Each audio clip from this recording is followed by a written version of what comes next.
The 2010s have been a pretty solid decade for sports anime. Older classics like Hajime no Ippo have continued running strong alongside new contenders like Baby Steps and Chihayafuru, while artistic experiments like Ping Pong take the genre in new and exciting directions, and others such as Free signify the slowly shifting demographic of who seems to be the most interested in the genre on the whole. In the midst of all this have emerged two of the most successful and popular sports anime of the last decade, Kuroko no Basuke and Haikyuu. It's almost disturbingly easy to draw comparisons between these shows. Both are based on manga, which originally ran in Weekly Shonen Jump, the most popular manga magazine in the world, and both were adapted to animation by Studio Production IG, who've long had a reputation as one of, if not the best studio for producing high-quality TV animation. Both anime adaptations have run for 3 seasons at the time of this writing, though Haikyuu's 3rd season is shorter and doesn't reach the manga's yet unseen conclusion as the Kuroko no Basuke adaptation does. Each series has been both very popular and highly beloved, appearing on plenty of favorites lists and achieving high scores on aggregate websites. Diving into the stories themselves, both shows focus on a team sport which takes place in a gymnasium and involves a large ball which is handled entirely with the player's hands. Both take place in high school and are focused on tournament play between the main team and the teams of other high schools. Both shows start off by focusing on a duo of new players whose particular skill sets feed into one another very well, making them better as a pair than they would be individually, and then later continue to develop the rest of their team, emphasizing the idea that they work best as a unit. Both shows are populated primarily by beautiful boys, with barely any women ever appearing in the stories, and the ones who do assuming supporting roles at most. Both are structured around games that typically last for 2 or 3 episodes, but get longer as the story goes on, bookended by an episode or 2 of training and/or hanging out with the main characters off of the court. Opposing teams in either series tend to consist of characters who parallel those on the main team and can counteract their talents in very specific ways, and those teams usually end up comprising the supporting cast as the series goes on, slowly becoming friendly with the main characters. Now, a lot of what I've just described is simply typical of the sports genre, and if I broke down every general anime convention which each story follows, such as the constant cutaways to the supporting cast to analyze what's happening during each match, then I'd be here all day. But while it may seem like I'm just accusing these shows of being purely formulaic and indistinguishable, it's when we start diving deeper into their similarities and then finding all of the ways that the two series diverge from one another that we can start to see how, in spite of looking identical from a distance, each series actually has a very unique character. And it might even be that a lot of people who would totally love one might utterly despise the other. Let's break them down as thoroughly as we can. Part 1. The designs. By far the biggest and most important difference between these shows is their overall attitude, which permeates every aspect of their presentation and characterization. For instance, let's have a look at each show's designs. Both basketball and volleyball are sports wherein height is a major advantage, as each show is quick to remind the viewer time and again. In Haikyuu, the shortness of the main character Hinata is a major plot point, and the titular Kuroko of Kuroko no Basuke is one of the shortest players in his series as well. While Kuroko is 2 inches taller than Hinata, and while the very tallest characters in Kuroko no Basuke do tower over their sports anime contemporaries, for the most part, both shows are comprised of players who stand at around the same height. Having said that, one could easily be forgiven for assuming that most of the players in Kuroko no Basuke were actually a hell of a lot taller than those in Haikyuu, because they all just look enormous. For example, Imayoshi from Kuroko no Basuke is actually 0.6 centimeters shorter than Kageyama from Haikyuu, but Imayoshi could easily pass for an adult, whereas Kageyama could probably pass for a middle schooler. The reason for this perceived difference is simply a matter of proportions. Characters in Kuroko no Basuke all have broad shoulders, big, well-defined muscles, and proportionally smaller heads. A lot of them could easily pass for grown men, and almost all of them are meant to be able to cut an imposing figure out on the court. Meanwhile, Haikyuu's characters are skinny, pointy, sleek, and bigger-headed. They look like a bunch of kids, especially in comparison to the adults in the series. This difference in the physical imposition of each show's characters makes a lot of sense in the context of how threat is communicated in each sport. In volleyball, each team is on the opposite side of a net, and each player is mostly surrounded by their own teammates. While there is some squaring off at the net, wherein height differences often become a big deal, a lot of the pressure from an attack comes from the unique skill required to pull it off or the tactical decisions of each team's players. We don't often see an attacker and defender in the same frame together, but instead watch separate shots of opponents interacting dealing with the ball. In basketball, play is a lot more confrontational and in your face, as players spend most of their time squaring off against opponents one-on-one. Players have to constantly bump into one another and knock the ball right out of someone's hands, or to jump high enough to clear a shot right over their heads. It would be difficult to imagine that the kids from Haikyuu would come off nearly as threatening on the basketball court, wherein a player needs to be able to block a pass using their entire body as a shield. Likewise, if you had 6 Kuroko no Basket players standing shoulder to shoulder on a volleyball court, they'd probably look pretty slammed in. I'd be willing to bet that these differences in design sense were equal parts the results of each manga author studying the builds of professionals in their sport of choice, as well as their own individual art styles. But the effect of this extends beyond merely reflecting the different natures of each sport. It also plays into how the characters in each series are perceived. Part 2. The narrative.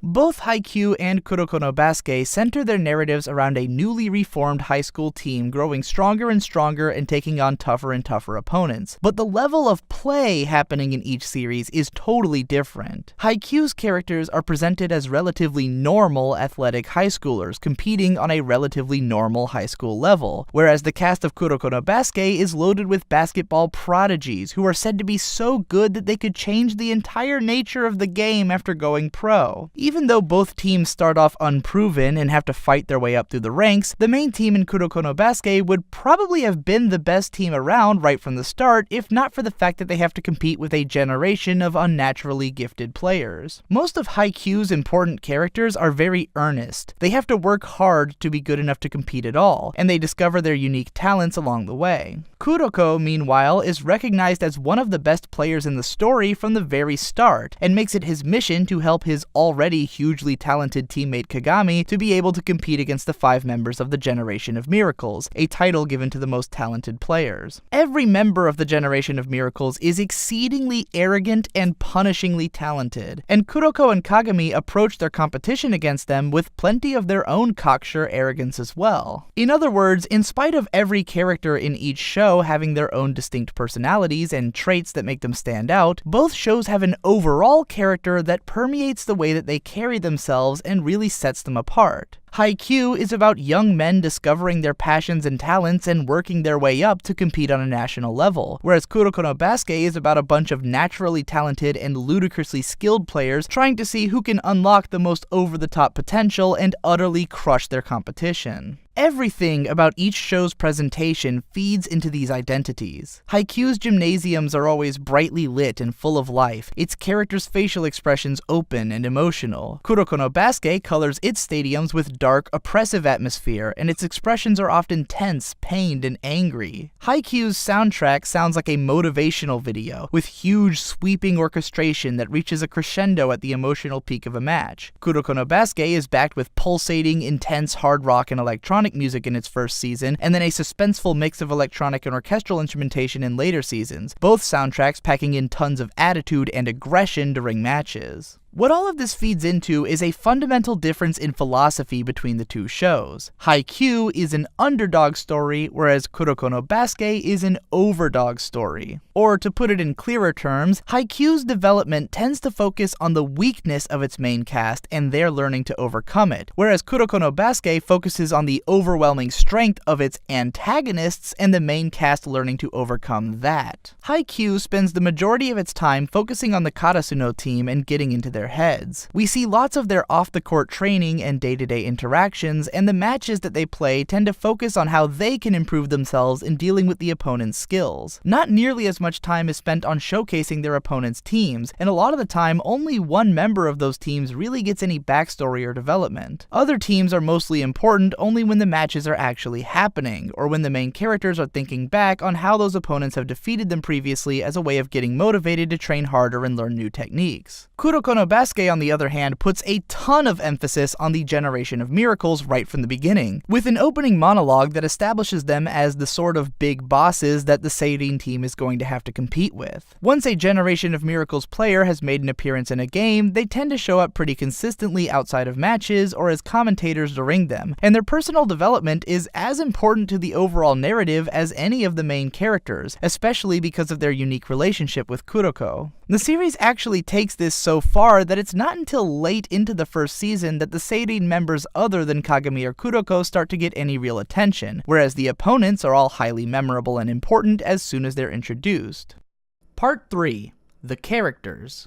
Both Haikyuu and Kuroko no Basket focus primarily on a very powerful duo of freshmen who work best in combination. Haikyuu has the genius setter Kageyama, who can get the ball to any precise location on the court with lightning speed, and Hinata, a shorter player who can jump incredibly high and fast, allowing him to hit Kageyama's best passes. Kuroko no Basket has the genius passer Kuroko, who can get the ball to any precise location on the court with lightning speed, and Kagami, a taller player who can jump incredibly high and fast, allowing him to catch Kuroko's best passes. The fact that these players' heights are flipped, though, is kind of integral to how each is interpreted narratively. Hinata's shortness makes him barely able to contend as a volleyball player. If it weren't for the fact that he can deliver on some amazing fakeouts and high-speed spikes, which only Kageyama can set him up for, then he would essentially be useless. Kagami, on the other hand, is enormously skilled all on his own, and could utterly destroy all but the best players in the game by himself. The only reason he needs Kuroko's assistance is because his opponents are just that strong. Similarly, even though Kageyama is amazing as a setter, his perfectionism and his harsh personality make him difficult to deal with, and he needs a player with the speed and jumping ability of Hinata to bring out his full potential. Meanwhile, Kuroko would always be a linchpin in any team that he was a part of, though he does need the rest of his team to be great in order to be able to win. The differences between these duos are fairly subtle, but those subtleties alter the tone of each show, along with the way that the relative power levels of the players are perceived.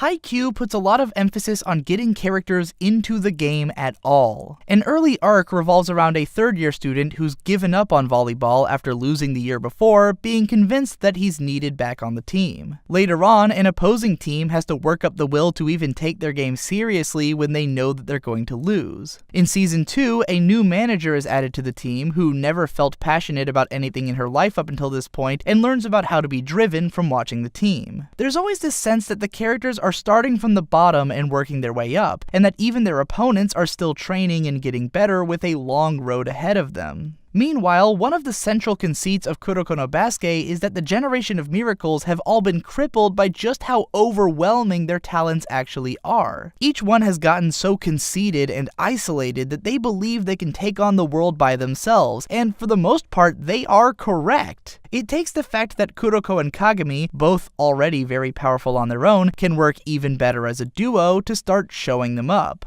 Much of the dialogue in Kuroko no Basket revolves around various meditations on the nature of talent and skill, and the limits which can be reached or overcome through each. It very much gives the sense that all of these characters are competing for the title of absolute best, and that to even be compared with one another at all means that they are nearly at the level of professionals. None of this is to say that there's an absolute dichotomy between the two shows. Haikyuu's characters still do have some incredible talents, and Kuroko no Basket's main team is still struggling to take down much more powerful opponents. Haikyuu does have at least one enemy team who stands out with a bunch of memorable characters in the form of Nekoma, and Kuroko no Basket does explore what happens when certain teammates or entire teams have to grapple with whether or not they want to continue with the sport after losing. It's not that the shows are taking an opposite approach, so much as that the many subtle differences between them give them a different kind of vibe. It also seems as though at least Kuroko no Basket intends to comment on the nature of underdog narratives, with such great lines as one wherein a character points out that it isn't the stronger team who wins, but the winner who was the stronger team. Part 4. Realism. Feeding further into this tonal divergence is the second most important difference between the two shows, their level of realism. Haikyuu rarely comes all that close to straining the viewer's suspension of disbelief. Each of its characters has a unique talent, but they're all pretty normal aspects of volleyball. Hinata's thing is just that he's fast and he jumps really well, and while Kageyama's skill is certainly above what most normal humans could have, it doesn't seem like an unrealistic talent for someone who is considered a sports genius. At most, the skills can be a little bit goofy, but the show goes out of its way to show the characters failing all the time anyways, either through bad execution of their techniques or through being outdone by an opponent's skill. Kuroko no Basket, meanwhile, is barely contained within the realm of human possibility. All of the major characters have absurd special moves, which, while explained well enough to work in the context of the narrative, could probably never be done in reality. One guy can perfectly copy nearly any move that he's seen at least once. One guy just never misses a shot, with the caveat that it takes him a little bit more time to wind up. Characters often completely change direction in mid-air, or utilize tricks of perception which are presented in such an over-the-top fashion as to seem outright ridiculous. In the second season, when characters start busting out even crazier super moves, and when the Zone is introduced as a sort of Super Saiyan state that characters go into wherein their animation quality spikes and they can do basically anything, the show rides the line of unreality pretty hard, if never completely falling off the wagon. The only things which are literally impossible are some of the mid-air direction changes, which come off less as any kind of actual skill that the players have, and more as the animation just presenting those moments awkwardly. The drama in Haikyuu feels very grounded and human, as characters are faced with predicaments that the average sportsman in high school could probably relate to. Kuroko no Basket instead makes it very clear that its characters are outliers, and asks questions about the nature of talent which only 1 in a million players would ever likely have to deal with. Again, this isn't to say that the two shows don't share a few of the same scenarios, but on the whole, Kuroko no Basket has more in common with the themes of a superhero narrative than it does with the average high school narrative, whereas Haikyuu's conflicts are fairly pedestrian. This separation in realism is perhaps the most tangible difference between the two stories, and the one that is most likely to affect the viewer's enjoyment of them, though personally, I really think that each show's level of realism does a great job of feeding into their overall attitude, and will probably appeal to the same kind of audience who would appreciate the rest of their presentation anyways. It feels right for the characters in Kuroko no Basket to be over-the-top arrogant badasses, because the show is about the way that people are affected by developing over-the-top badass talents and arrogant personalities. Meanwhile, it would feel very wrong if some of the humble kids in Haikyuu were suddenly using ninja arts out on the volleyball court. But while this difference in attitude might be the biggest contributing factor to an individual audience member's engagement with each series, there are still plenty of other differences in construction quality which might sway viewers towards one series or the other. Part 5. Quality. In terms of the visual component, both shows are overall incredibly strong for shonen manga adaptations, and are peppered all over with highly memorable spikes in animation quality at some of their most important moments. Both shows continue to get more consistently impressive with each passing season, though I do think that the first season of Haikyuu is unquestionably more consistent than that of Kuroko no Basket, which can be pretty janky in some of its worst moments. Neither show is ever outright ugly, though both do seem to allocate their best animators to where it counts, assuming more of a typical moving manga aesthetic during most of the off-the-court scenes. Either show has a handful of really strong edits, alongside a handful of utterly baffling ones, and a couple of truly cringeworthy montages per season. Kuroko no Basket leans a lot harder on visual metaphor and crazy effects, and makes pretty fantastic use of them during a lot of its biggest scenes. Comparatively, Haikyuu's visual metaphors are pretty boring and lacking in impact, with some of the crow imagery getting run into the ground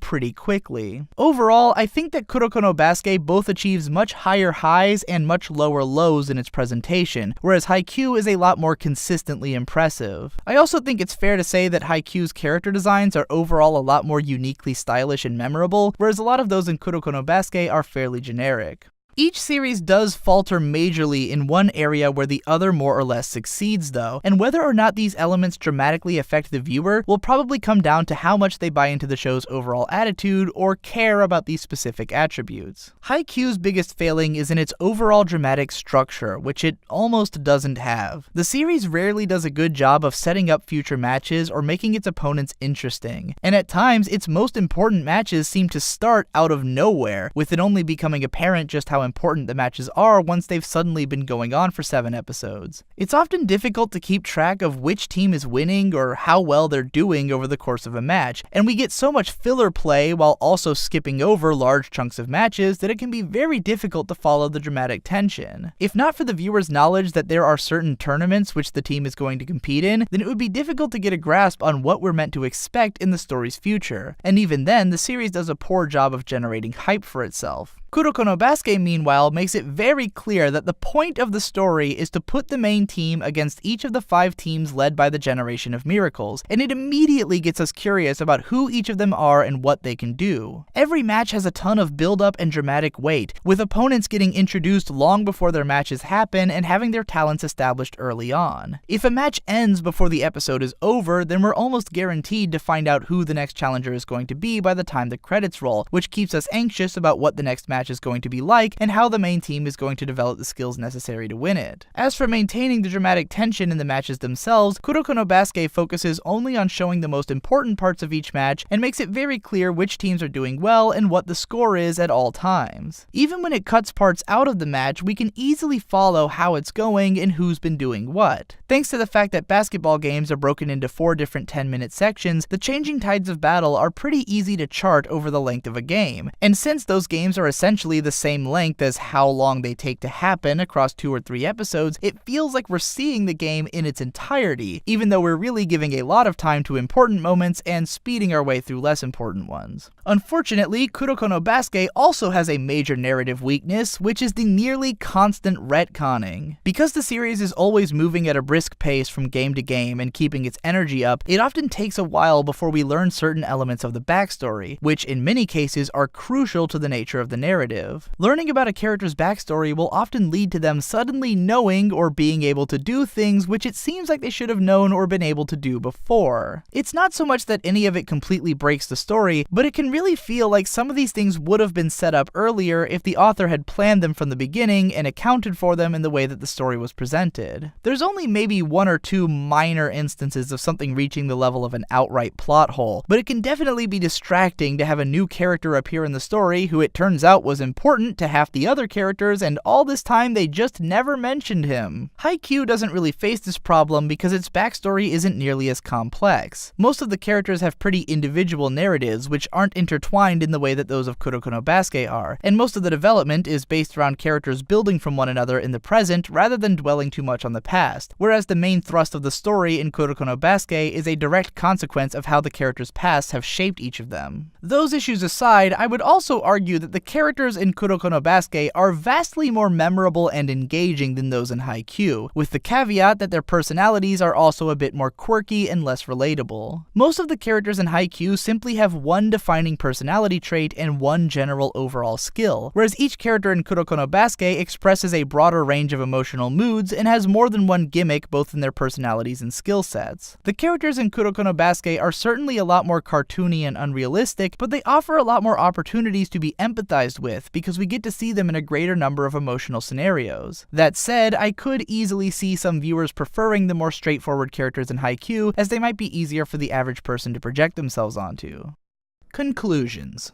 All in all, as with any matter of taste, I think that a viewer's ability to engage with either of these shows is really going to come down to what they value from entertainment. Personally, I found that the attitude and vibe of Kuroko no Basket jived with me perfectly, and I was able to relate to most of the characters pretty easily, whereas Haikyuu kinda bored me to tears overall. I'm sure that some people would be a lot more bothered by the superpowered shenanigans and all of the retcons and ass-pulls that Kuroko no Basket runs with, but personally, I was so engaged by its strong narrative arc that I was on board for all of it from pretty early on, whereas Haikyuu had me really struggling to care about anything that was happening, even as I was being impressed with the visual flair. If neither one of these series really seems like your cup of tea though, then may I suggest some other shows that I think handle the same kind of feelings as these ones much better. Baby Steps follows a character with a lot of the same earnest optimism that Hinata from Haikyuu has, but who is a much more deeply fleshed out and lovable character that I could watch forever just because I want to see where his story is going to go. The series follows A-chan from the ground up, as someone who wasn't even physically fit enough to consider playing tennis at the start, but eventually strives to go pro, and who rises through the ranks to become all that he can while making friends and rivals along the way.